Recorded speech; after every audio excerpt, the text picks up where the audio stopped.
주님의 갑작스러운 방문. 누가복음 12장 40절.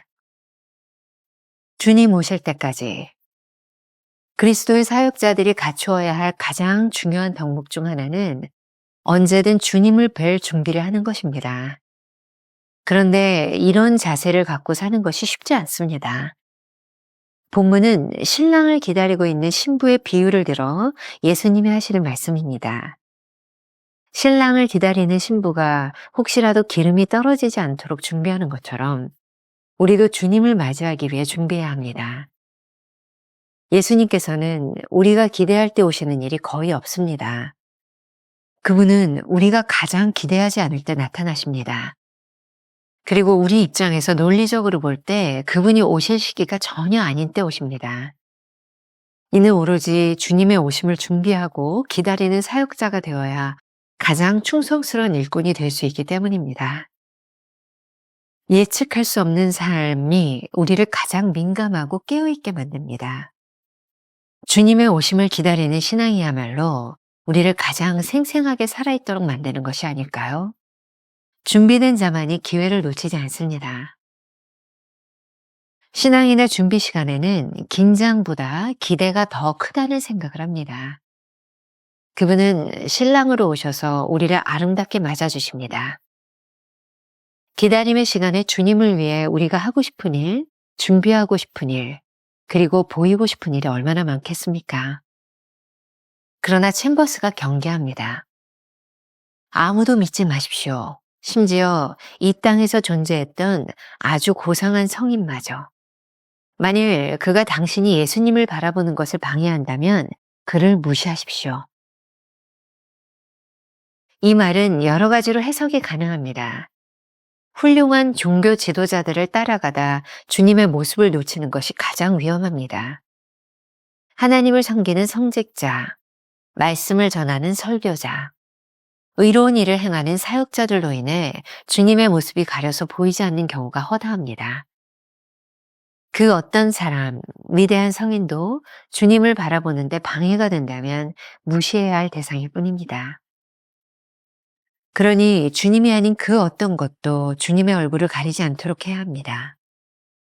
김병삼 목사의 매일 만나 365, 오늘은 3월 29일 주님의 갑작스러운 방문, 이런 제목으로 말씀을 나누겠습니다. 오늘은 한 가지 주제를 가지고 쭉 나누어 보려고 합니다. 주님 오실 때까지. 그리스도의 사역자들이 갖추어야 할 가장 중요한 덕목 중에 하나는 주님을 뵐 준비를 하고 살아야 한다는 것입니다. 그런데 이런 자세를 갖고 사는 것이 쉽지 않습니다. 사실 눈앞에 보이는 많은 일들로 인해 정작 주님을 뵙는 일에 집중하는 것이 쉽지 않습니다. 오늘 말씀은 특별히 신앙생활을 하는 우리들에게 아주 좋은 교훈이 됩니다. 하나는 우리가 주님 오심을 준비하고 있어야 하는데 그 방해 요소는 무엇일까? 다른 하나는 그 어떤 것도 주님을 바라보는데 방해가 되지 말아야 한다. 이런 두 가지 교훈을 함께 나누어 보려고 합니다. 챔버스가 지금까지 우리들에게 주의하라고 하는 것이 몇 가지가 있었습니다. 쭉 말씀을 한번 더듬어 보세요. 하나님을 믿는 믿음이 아닌 자기 자신을 믿는 신앙이라 착각하는 것. 또 하나님의 일을 하면서 얼마나 유용한지를 따지는 것. 그리고 우리 스스로 가지고 있는 생각이나 교리를 가지고 하나님의 생각을 판단하는 것. 이런 것들을 주의하라고 이야기하고 있었죠. 정작 중요한 것은 주님을 만나는 것입니다. 오늘 본문은 신랑을 기다리고 있는 신부의 비유를 들어서 예수님이 하시는 말씀입니다. 신랑을 기다리는 신부가 혹시라도 기름이 떨어져 버려지지 않도록 준비하는 것처럼 우리도 언제 오실지 모르는 주님을 맞이하기 위해 준비하고 있어야 합니다. 주님이 언제 오실지 모르는데 우리는 그때를 알고 싶어 합니다. 그렇지만 챔버스의 글입니다. 예수님께서는 우리가 기대할 때 오시는 일이 거의 없습니다. 그분은 우리가 가장 기대하지 않을 때 나타나십니다. 그리고 우리 입장에서 논리적으로 볼 때 그분이 오실 시기가 전혀 아닌 때 오십니다. 이 말을 어떻게 이해해야 할까요? 일부러 주님이 우리를 곤란하게 하시려고, 우리를 놀리려고 그렇게 하시는 걸까요? 조금만 더 생각해 본다면 그 이유를 알 수 있을 것 같습니다. 오로지 주님의 오심을 준비하고 기다리는 사역자가 되어야 가장 충성스러운 일꾼이 될 수 있기 때문입니다. 우리를 가장 민감하게 깨어있도록 만드는 것은 예측할 수 없는 삶을 사는 것입니다. 늘 기대하며 살라는 것이죠.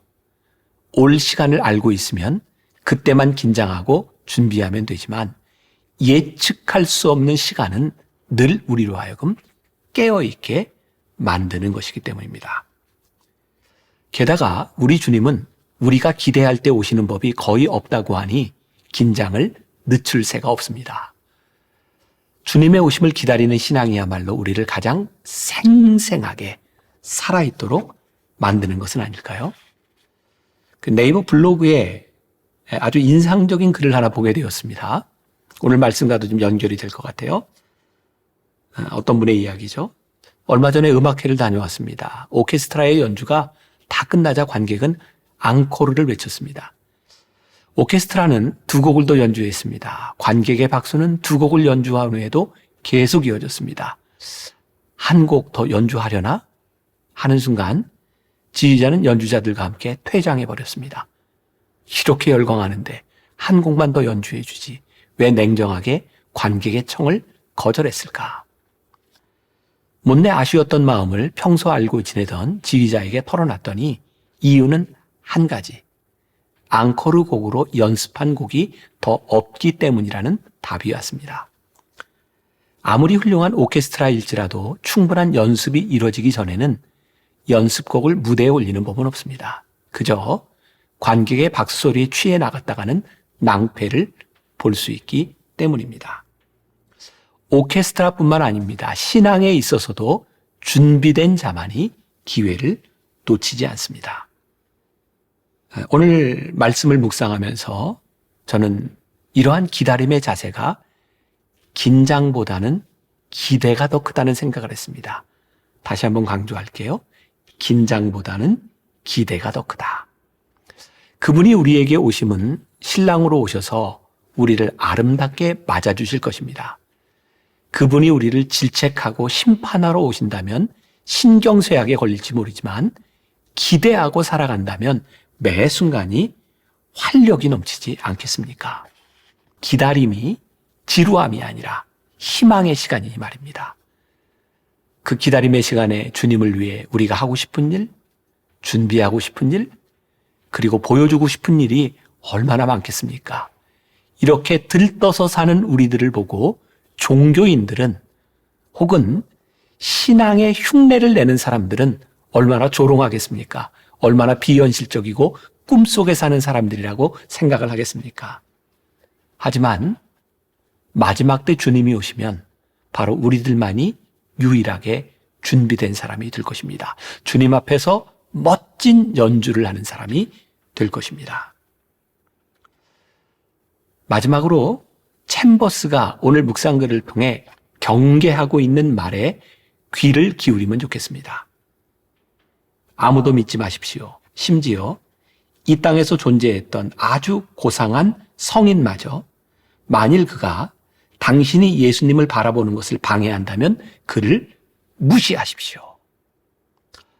이 말은 여러 가지로 해석이 가능할 것 같습니다. 가장 위험한 것은 훌륭한 종교 지도자들을 따라가다가 주님의 모습을 놓치는 것입니다. 꼭 기억하십시오.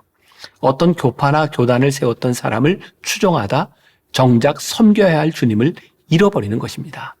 사도 바울이 고린도 교회를 보며 안타까워했던 것이 있어요. 고린도전서 3장 4절과 5절에 이런 말씀이 있죠. 어떤 이는 말하되 나는 바울에게라 하고 다른 이는 나는 아볼로에게라 하니 너희가 육의 사람이 아니리요. 그런즉 아볼로는 무엇이며 바울은 무엇이냐. 그들은 주께서 각각 주신 대로 너희로 하여금 믿게 한 사역자들이니라. 사도 바울의 안타까운 마음이 느껴지는 부분입니다. 바울도 아볼로도 다 주님을 전하는 사람들인데 이 사람들로 인하여 다툼이 생기고 주님의 얼굴이 가려졌기 때문입니다. 이 말씀을 우리가 적용한다면 참 불쌍한 우리들의 모습이 적나라하게 보일 것입니다.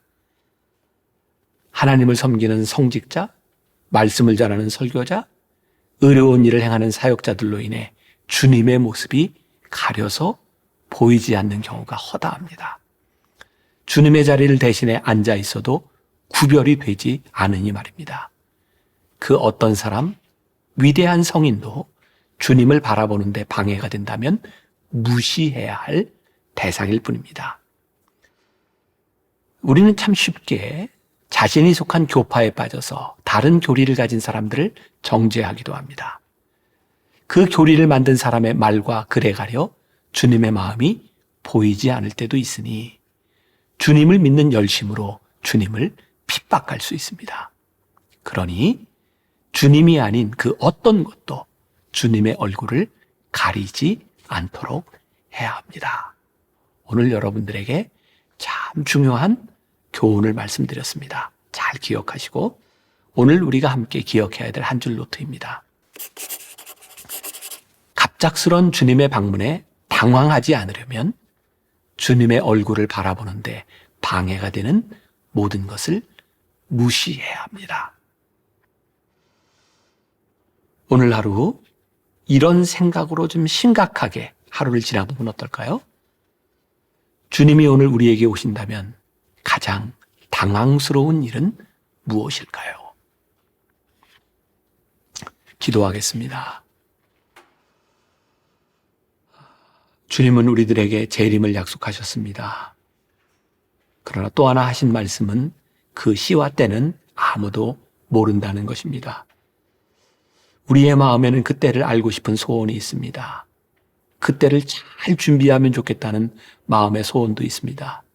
그런데 주님은 그 때와 시를 알지 못하고 언제든지 준비된 삶을 살아라 라고 말씀하십니다. 오늘 우리의 마음 가운데 우리들이 살아가는 이 신앙의 삶이 지루함이 아니라 기대하는 신앙이 되기를 원합니다. 주님 오늘 우리들에게 오셔도 내가 주님을 기쁨으로 맞이할 수 있습니다. 이런 신앙의 확신을 가지고 살아가는 하루 하나님의 사람들이 되게 하여 주옵소서. 예수님의 이름으로 기도했습니다. 아멘.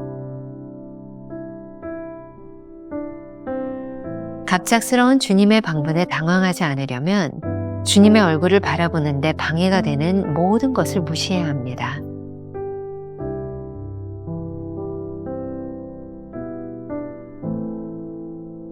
주님이 오늘 나에게 오신다면 가장 당황스러운 일은 무엇일까요?